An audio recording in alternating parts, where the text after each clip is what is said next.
Olay 10. ayın 14'ü çarşamba günü akşam üzeri yaşandı. Evimiz 3 katlıdır. İlk giriş katta anne babam oturuyor. İkinci katta ben oturuyorum. Üçüncü katta abim oturuyor.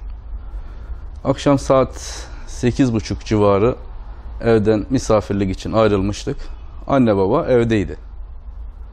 Tekrar saat 10.30-11'e doğru falan geldiğimizde evimizde anne baba yerindeydi, yine oturuyordu. Ama ikinci ve üçüncü katlar açılmış bir durumdaydı, yani kapıları. İçeriye girdiğimizde evimizin dağınık bir şekilde olduğunu gördük. Evde de ziynet eşyam vardı. Onun alındığını fark ettim yani. Daireye giriş kapıları açıktı ama ilk binaya giriş kapısı kapalıydı yani. Evden çıkarken de tabii ki kapatmış çıkmıştık yani.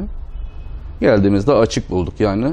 İçeriye birilerinin girdiğini gördük. Fark ettik yani hani. Gördük derken girdiğimizde zaten odaların dağınık olduğunu fark ettik yani. Yani hiçbir şeye dokunmadık. Tabii ki ne yani, ister istemez yani parmak izi, şufu, delil yakalarız diyerekten polise, adli yerlere müracaat ettik. Polisler geldiğinde inceleme yapıldı. Gerekli işlemler bu şekilde yapıldı yani hani. Orada zaten hani ziynet eşyamızın olan yeri belli olduğu için orada olmadığını fark ettik yani biz. Yani direktmen yatak odasına, tabii karıştırdıkları bölümler de var yani hani. Orada bulmuşlar zaten, orayı daha çok hırpalamış, dağıtmışlardı yani. Üçüncü kata da girdiğini söylediniz. Üçüncü katta da var, evet, giriş olaraktan. Orada da yani hani dağıtmışlardı. Ama ziynet eşyası dediğim gibi yani bende bulmuşlar zaten. Almış çıkmışlardı yani.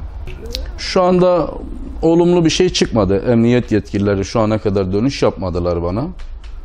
Yani hani bir an önce gerekli işlem neyse yapılmasını isterim. Tabii ki bulunmasını isterim. Yani bir de şu olay var yani hani olay akşam saat 9 ile 11 arasında gerçekleşiyor. Demek ki ne, insanlar başkalarının mahremine bu kadar rahat girebiliyorlarsa bir eksiklik vardır yani hani bunda. İlk akşam üzeri hırsızlığa giriyorlar. Hem de evde birileri varken yani hani çok rahat girebiliyorlarsa bilmiyorum artık yani bunun altında ne var bilmiyorum yani. Biriktirmiş olduğum emeğimizdi yani. Yıllar çalıştıkça atabildiğim kadarıyla öyle çok yüksek maaşlara çalışan insanlar değiliz zaten yani hani.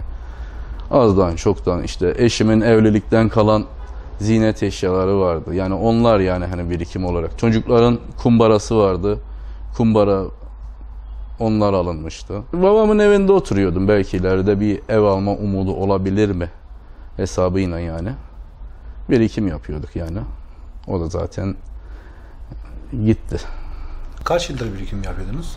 Ya onu tahmin edemiyorum yani hani şu kadar diyemiyorum yani ben 14-15 yıllık evliyim. O zamandan da dediğim gibi eşimin yüzüğü, çocuklarımın küpesi falan bunların içerisinde vardı yani.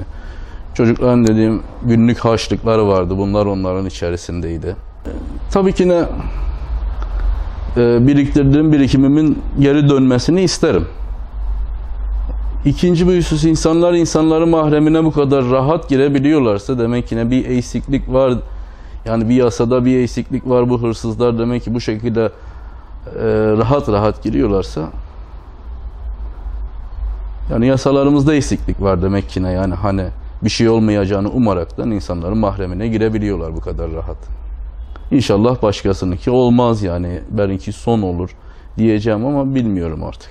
Yani isterim yani hani bunlara daha ağır bir cezalar verilsin ki ne bunlar tekrar bu tür olaylara başkalarının canını yakmasınlar yani hani birikimini yapmasınlar. İnsanların zaten ekonomik durumları belli yani, azdan çoktan çocuğunun şunun bunun nafakasını kısaraktan ufak tefek birikimler yapıyorlar yani.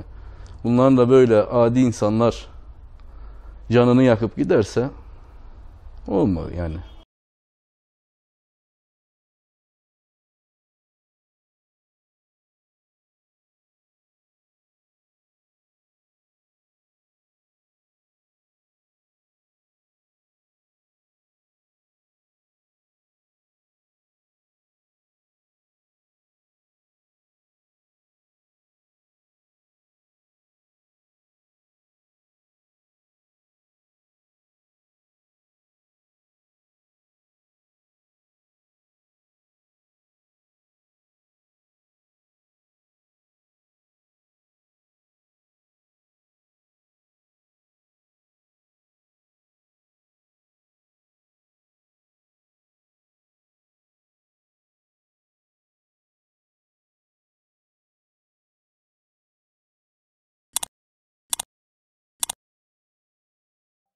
Teşekkürler.